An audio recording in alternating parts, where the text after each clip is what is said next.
নমস্কার বন্ধুরা, চন্দ্রটেক সাপোর্ট চ্যানেলে আপনাদের সকলকে স্বাগত জানাই। বন্ধুরা, আজকে এই ভিডিওয়ে আমরা দেখব কিভাবে আপনি বার্ধক্য ভাতার জন্য অ্যাপ্লাই করতে পারবেন অনলাইন, সেই প্রসেস। তাহলে চলুন শুরু করা যাক আজকের এই ভিডিও।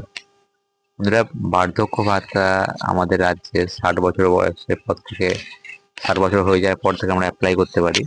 এটা এখন অনলাইনে আপনি আবেদন করতে পারবেন এবং অনলাইনে ভেরিফাই হয়ে যাবে এবং তার মাধ্যমে আপনি কিছুদিনের মধ্যে টাকা পেতে পারবেন।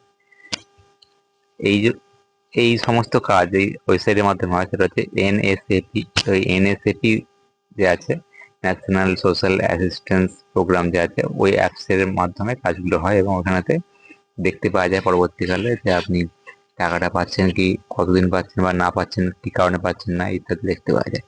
তো এই কাজটা করার জন্য আমরা অন্য একটা ওয়েবসাইট বেছে নেবো, যেটা হচ্ছে উমাং। উমাং অ্যাপসের মাধ্যমে আমরা এই কাজগুলো করবো।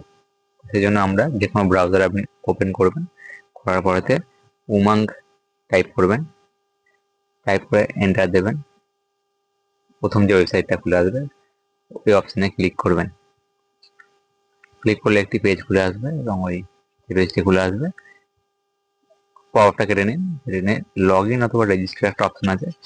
লগ ইন যদি প্রথমবার যদি আপনি আসতে থাকেন তাহলে রেজিস্টার করে নিতে হবে আপনাকে, তারপরে আপনি কাজ করতে পারবেন। না যদি আপনার রেজিস্টার করা থাকে তো লগ ইন অপশান অটোমেটিক চলে আসবে। এখানে যে মোবাইল নাম্বার দিয়ে আপনি লগ ইন করেছিলেন, সেই রেজিস্টার করেছিলেন, সেই নাম্বারটা বসাবেন এবং এখানে এন্টার এমপিন, অর্থাৎ আপনি যখন মোবাইল থেকে করেছিলাম তখন একটা এমপিন দেওয়া হয়েছিল, সেই এমপিনটা এখানে বসাতে হবে। যদি এমপিন আপনি ভুলে যান তো ফরগেট এমপিন করতে হবে, অথবা লগ ইন উইথ ওটিপি অপশানে ক্লিক করলে ওটিপির মাধ্যমে আপনি চলে আসতে পারবেন। তো এখান থেকে আমরা লগ ইন করে ফেললাম। এখানে ওয়েবসাইটের পেজটাকে অ্যালাউ করতে বলছে, লোকেশনটা করলাম, কনফার্ম করলাম।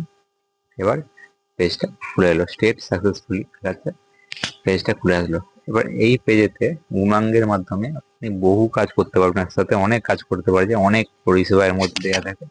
তার মধ্যে আমরা এখানে আজকে বার্ধক্য ভাতা, যেটা বার্ধক্য ভাতার জন্য অ্যাপ্লাই করব। তো বার্ধক্য ভাতার জন্য অ্যাপ্লাই করার জন্য আমাদের এখানেতে সার্ভিসেস বা ড্যাশবোর্ড, স্কিম ইত্যাদি এভাবে অপশন আছে, এখান থেকে আপনি সার্চ করে দেখে নিতে পারেন। অথবা আমরা উপরে তখন সার্চ বারে যেটা আছে, উপরে সার্চ বার লেখা আছে, ওই অপশানে ক্লিক করে আমরা করতে পারবো। দেখতে পাচ্ছেন এত রকম কাজ এখান থেকে করা যায়। তার মধ্যে আমরা যেটা করব সেটা হচ্ছে ওই এনএসএপি অ্যাপসটা খুঁজে নেওয়ার আগে ওই এনএসএপিটা খোঁজার জন্য উপরে জাস্ট টাইপ করবেন এনএসএপি। এনএসএপি টাইপ করে এন্টার দিলে দেখুন দেখাচ্ছে Indira Gandhi national old age pension scheme. এই অপশানটা ক্লিক করলে আমাদেরকে ওই পেজে নিয়ে চলে আসবে। এখানে দেখুন লেখা আছে অ্যাপ্লাই অ্যান্ড চেক এলিজিবিলিটি, দুটো দেওয়া আছে। এখানে এলিজিবিলিটি অর্থাৎ কি কি যোগ্যতা লাগবে, কি কি ডিটেলস দিতে হবে, সেই সমস্ত জিনিসটা দেওয়া আছে। অ্যাপ্লিকেশন প্রসেস, ডকুমেন্টস কী কী লাগবে, কীরকম কী থাকলে না থাকলে হয়। যেমন এখানে বলছে are you citizen of India, yes. Below poverty line, yes. এবং বলছে 60 বছরের উপর বয়স না, দুটো ইয়েস করলাম, তিনটে করতে দেখাচ্ছে। তাহলে আমি এনএসএসিতে অ্যাপ্লাই করার যোগ্য। এখানে অপশনটা ওকে করে দিলাম। করে তো হচ্ছে না, এই তিনটে ক্রাইটেরিয়া যা লাগে, অর্থাৎ ভারতের বাসিন্দা হতে হবে, আপনাকে 60 বছরের বয়স হতে হবে এবং বিপিএল কার্ড হোল্ডার হতে হবে। এরপরে এখানে দেখতে পাচ্ছেন নিচেতেও সমস্ত ডিটেলস দিয়ে দিয়েছে, কত টাকা পাওয়া যাবে না যাবে, কোন কোন স্কিমে অ্যাপ্লাই করা যায়, কত টাকা লাগে ইত্যাদি সমস্ত কিছু এখানে দেওয়া আছে। তো এখানে অ্যাপ্লাই অপশানে জাস্ট আমরা ক্লিক করবো। এখান থেকে অ্যাপ্লাই অপশানে ক্লিক করলে পরবর্তীতে পেজ খুলে আসবে, যেই পেজেতে প্রথম আছে স্কিম নেম, অর্থাৎ কোন স্কিমে আমরা অ্যাপ্লাই করছি। ওল্ড এজ পেনশনের জন্য OAPS আছে এই অপশানটা, এই অপশানে আমাকে রাখতে হবে। এখান থেকে স্টেট সিলেক্ট করতে হবে, আমাদের ওয়েস্ট বেঙ্গল, তো এখান থেকে ওয়েস্ট বেঙ্গল সিলেক্ট করে নেবো। স্টেট সিলেক্ট করার পরে ডিস্ট্রিক্ট অপশানটা খুলে আসবে। ডিস্ট্রিক্ট অপশানেতে আপনার নিজস্ব যেই ডিস্ট্রিক্টের জন্য অ্যাপ্লাই করছেন সেই ডিস্ট্রিক্টটা এখানে বসিয়ে নিতে হবে। আচ্ছা, এবার হচ্ছে এরিয়া, রুরাল নাকি আরবান। গ্রামে বসবাসকারী হলে রুরাল সিলেক্ট করবেন, শহরে বাসিন্দা হলে আরবান সিলেক্ট করবেন। করার পরেতে মিউনিসিপ্যালিটি এরিয়া অথবা সাব ডিস্ট্রিক্ট বলেছে, ওই আপনাদের এরিয়াটা কোন সাব ডিস্ট্রিক্ট বা কোন মিউনিসিপ্যাল এরিয়ার মধ্যে পড়ছে সেটা দিতে হবে। করলে পরবর্তী পেজ আছে গ্রাম, পরবর্তী যেটা আছে গ্রাম পঞ্চায়েত অথবা ওয়ার্ড। যদি গ্রামে বসবাস করেন তো গ্রাম পঞ্চায়েত অথবা ওয়ার্ড নাম্বার এখানে বসাতে হবে। যে গ্রাম পঞ্চায়েতের অন্তর্গত সেই গ্রাম পঞ্চায়েতটা এখানে দেখে তা বসিয়ে নিতে হবে। এই এরিয়ার মধ্যে যতগুলো গ্রাম পঞ্চায়েত আছে, এই গ্রাম পঞ্চায়েতগুলোর মধ্যে যে গ্রাম পঞ্চায়েতটা আপনি বাসিন্দা হবেন সেই গ্রাম পঞ্চায়েতটা এখান থেকে আপনাকে বসিয়ে নিতে হবে।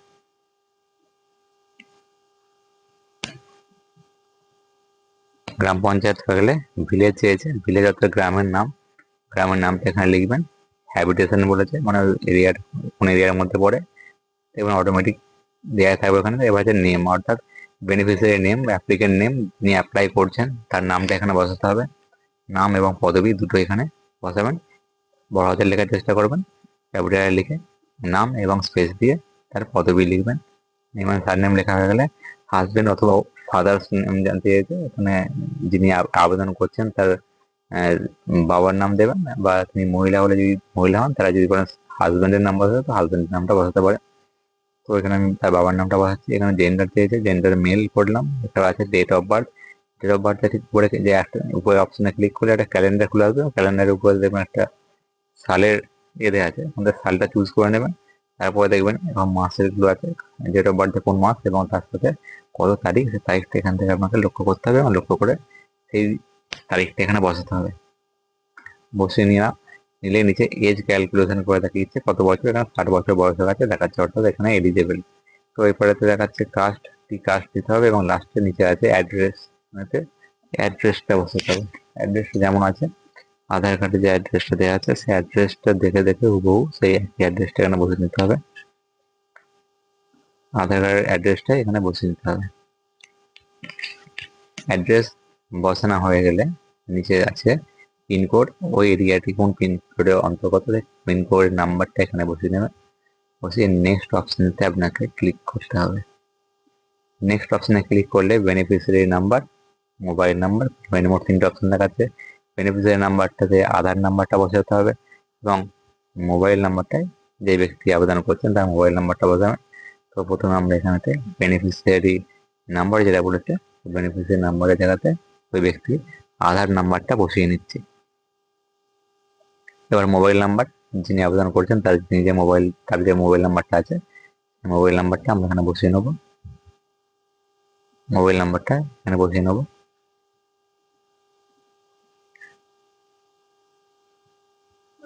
এবার আছে পেমেন্ট মোডে ব্যাংক অ্যাকাউন্ট অপশনটা চুজ করছি, অর্থাৎ ডিরেক্ট ব্যাংকের মাধ্যমে টাকাটা নেবো। এবার দিয়েছে do you know bank IFSC branch, মানে ব্রাঞ্চের কোডটা আইএফএসসি কোড জানি কিনা, এখানে ইয়েস করেছি। ইয়েস করলে এখানে আইএফএসসি কোড বা ব্রাঞ্চের নাম্বারটা দিতে হবে। দিলে অটোমেটিক্যালি সেটি কোন এরিয়ায় সমস্ত কিছু এরা নিজে থেকে নিয়ে নেবে। সিলেক্ট করবেন স্টেট ব্যাংক করলে ওই ব্যাংকের ঠিকানা সমস্ত কিছু এখানে অটোমেটিক ফিল আপ হয়ে যাবে। আপনাকে যেটা করতে হবে, ব্যাংক অথবা পিও অ্যাকাউন্ট নাম্বার যেটা আছে ওই অপশানটায় ক্লিক করতে হবে, এবং ওখানেতে ব্যাংকের যে অ্যাকাউন্ট নাম্বারটা আছে ওই অ্যাকাউন্ট নাম্বারটা এখানে বসিয়ে দিতে হবে। মনে রাখবেন অ্যাকাউন্ট নাম্বার যেন ভুল না হয়, অ্যাকাউন্ট নাম্বার ভুল হলে টাকা ঢুকবে না বা কোনো কিছু একটা এরার চলে আসবে। তাই যখনই ব্যাংক অ্যাকাউন্ট নাম্বারটা বসাবেন একটু ভালো করে দেখে তারপরে বসিয়ে নেবেন। ব্যাংক অ্যাকাউন্ট নাম্বারটা সিলেক্ট হয়ে গেলে আপনাকে এখানে নেক্সট অপশন দেওয়া আছে, নিচে নেক্সট অপশনে ক্লিক করতে হবে। নেক্সট অপশনে ক্লিক করলে আরেকটা পেজ খুলে আসবে, এখানে লেখা আছে নেম অ্যাজ পার আধার, অর্থাৎ আধার কার্ড অনুসারে নাম কি। আধার কার্ডে যে নামটা আছে সেই নামটাই ঠিকানা বসাবেন। যদি আধার কার্ডের নামের বানান ভুলও থাকে, যেই নামটা থাকবে সেই নামটা এখানে বসাতে হবে। আধার নাম্বার দিয়েছে, ব্যক্তির আধার নাম্বারটা যিনি আবেদন করছেন সেই আধার নাম্বারটা এখানে আরেকবার বসিয়ে নিতে হবে। দিয়ে আপলোড ফটো অপশন আছে, ওই অপশনে ক্লিক করতে হবে, এবং জেপিজি বা পিএনজি ফরম্যাটেতে ম্যাক্সিমাম 50 কেবির মধ্যে একটা ফটো আপলোড করতে হবে। এখানে একটা আমি ফটো আপলোড করে নেবো। যিনি আবেদন করছেন তার ফটোটা চুজ করে নিয়ে এখানে আপলোড করে দিতে হবে। করে সাবমিট যে অপশনটা আছে, সাবমিট অপশনে ক্লিক করবো, অথবা প্রিভিউ অপশনে ক্লিক করবো। প্রিভিউ অপশনে ক্লিক করলে টোটাল ফর্মটা যেটা ফিল আপ হয়েছে সেই ফর্মটা প্রথম থেকে শেষ পর্যন্ত যা ফিল আপ হয়েছে সমস্ত কিছু ডিটেলস এখানে দেখিয়ে দেবে। তো আগে প্রিভিউ করে নেবেন, নিয়ে সমস্ত ডিটেলসগুলো মিলিয়ে দেখে নেবেন এই নাম্বার বা ঠিকানা সমস্ত কিছু ঠিকঠাক দেওয়া হয়েছে কিনা। যদি ঠিকঠাক দেওয়া হয়ে থাকে তো এখানে নিচে দেখবেন সাবমিট বলে একটা অপশন আসবে, ওই সাবমিট অপশনটা ক্লিক করতে হবে। দেখুন এখানে ব্যাক আসা যাবে, ব্যাক এসে দেখে নিলাম ডকুমেন্টসগুলো সব ঠিকঠাক ফিল আপ হয়েছে কিনা। যখন দেখবেন সমস্ত ডকুমেন্টস ফিল আপ রয়েছে, বারবার ভেরিফাই করে দেখে নেবেন, কারণ ভুল হয়ে গেলে কিন্তু আর দ্বিতীয়বার আবার নতুন করে অ্যাপ্লাই করতে হবে, বহু সময় নষ্ট হয়ে যাবে। তাই দেখার পরে সাবমিট অপশানে এখানে ক্লিক করে দেবেন। এখানে সাবমিট অপশানে ক্লিক করলে মোবাইল নাম্বার ভেরিফিকেশনের জন্য একটা ওটিপি যাবে। ভেরিফাই ওটিপিতে ক্লিক করলে ওনার মোবাইলে একটা ওটিপি যাবে, অ্যাপ্লিকেন্টের মোবাইলে। সেখানে সেই ওটিপিটা যেটা আসবে, সেই ওটিপিটা এখানে আপনাকে বসিয়ে নিতে হবে। এখানে অ্যাপ্লিকেন্টের মোবাইল নাম্বার একটা ওটিপি এসেছে, ওই ওটিপি নাম্বারটা আমরা এখানে বসিয়ে নিচ্ছি। নিয়ে ভেরিফাই ওটিপি অপশানে ক্লিক করতে হবে।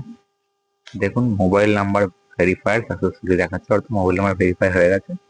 এবং আবার ওকে করার সাথে সাথে একটু বেশি লোড নেবে এবং কমপ্লিট হয়ে যাবে, তখন দেখবেন ফর্মটা ফিল আপ হয়ে গেছে এবং তা সাবমিট হয়ে গেছে। অ্যাপ্লিকেশন নাম্বার থেকে দিচ্ছে একটা, এই অ্যাপ্লিকেশন নাম্বারটা পরবর্তীকালের জন্য সময়ের জন্য দরকার লাগবে, অর্থাৎ এটা নোট করে রেখে দেবেন এবং ক্লোজ করবেন। এ হয়ে গেল অ্যাপ্লিকেশন আপনার কমপ্লিট। এবার অ্যাপ্লিকেশনটা জমা পড়েছে না কি বা কীরকম কত কি কোন স্থিতিতে আছে দেখার জন্য আমরা ওই NSAP যে ওয়েবসাইটটা আছে ওতে যাব। যে দেখুন রিপোর্টগুলো অপশন থাকবে, রিপোর্টের মধ্যে অ্যাপ্লিকেশন ট্র্যাকার আছে, ওই অ্যাপ্লিকেশন ট্র্যাকার অপশনটা ক্লিক করে যে অ্যাপ্লিকেশন নাম্বারটা জেনারেট হলো, ওই অ্যাপ্লিকেশন নাম্বারটা এখানে বসাতে হবে। বসিয়ে এন্টার গিভেন কোড যে লেখা আছে, মানে গিভেন কোড অর্থাৎ পাশে যে ক্যাপচারটা দেওয়া আছে, এই ক্যাপচার কোডটা এখানে পাশে বসাতে হবে। এখানে আগে অ্যাপ্লিকেশন নাম্বারটা বসিয়ে নেবেন, যেটা কপি করে রাখতে বলেছিলাম, কপি করার অংশটা বসালাম। এবার এন্টার গিভেন কোড, ওই কোডটা এখানে থেকে বসাবেন, দিয়ে সাবমিট অপশানে ক্লিক করতে হবে। সাবমিট অপশানে ক্লিক করলে দেখুন দেখাচ্ছে নতুন এর জন্য অ্যাপ্লাই করা হয়েছে এবং নিউ অ্যাপ্লিকেশনটা সবুজ হয়ে আছে, অর্থাৎ অ্যাপ্লিকেশন জমা পড়েছে। এবার দেখুন একটা লেখা আছে ভেরিফাইড, ভেরিফাইডের পর অ্যাপ্রুভ স্যাংশন, এবার তাদের রিজেক্টেড। অর্থাৎ ভেরিফাই হয়ে যদি অ্যাপ্রুভ হয় তো অ্যাপ্রুভ হবে, যদি ভেরিফাই অ্যাপ্রুভ না হয় তাহলে রিজেক্টেড অপশন থেকে চলে আসবে। আর যদি অ্যাপ্রুভ হয়ে যায় তো অ্যাপ্রুভ হবে, অ্যাপ্রুভ এবার স্যাংশন হবে। যখনই এটা স্যাংশন অপশনটা আসবে, অর্থাৎ ভেরিফাইড, অ্যাপ্রুভ অ্যান্ড স্যাংশন সব করে যখন সবুজ হবে, ঠিক তারপর থেকে টাকা ঢুকতে শুরু করবে। অর্থাৎ আপনার এটা কিছুদিন সময় লাগে, 2 থেকে 5 মাস সময় লাগে এটা পুরোপুরি কমপ্লিট হতে। বারবার দেখে নেবেন 2-1 মাস ছাড়া যে এটা কমপ্লিট হয়েছে কিনা। তো এইভাবে আপনি খুব সহজেই বাড়িতে বসেই বার্ধক্য ভাতার জন্য অ্যাপ্লাই করতে পারবেন। তাহলে বন্ধুরা আজকের ভিডিও এতটাই। ভিডিওটা ভালো লাগলে অবশ্যই লাইক দেবেন এবং চ্যানেলটা অবশ্যই সাবস্ক্রাইব করে নেবেন ভবিষ্যতে এরকম ধরনের ভিডিও আরও পাওয়ার জন্য। ধন্যবাদ।